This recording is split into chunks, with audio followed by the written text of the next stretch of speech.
L'évangile de Marc raconte à partir de la foi et en vue de la foi, mais il le fait en organisant une espèce de symbole, comme un symbole développé en forme de récit et articulé en un temps non coordonnable à celui de l'histoire, selon la méthode critique. Cette démarche-là caractérise l'écriture des récits mythiques, ou, si on préfère, l'écriture des récits d'origine. Je ne dis pas que l'évangile de Marc est un mythe, je dis que son écriture narrative met en œuvre une fonction enseignante, qui est celle des mythes dans les sociétés traditionnelles.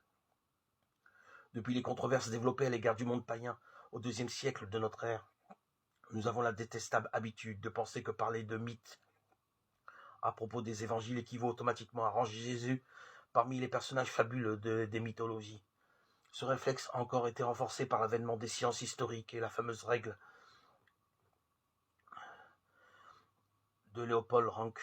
On a en fait pris l'habitude de considérer qu'un récit était vrai, dès lors qu'il établissait une correspondance exacte entre quelque chose qui s'est réellement passé et l'énoncé du texte.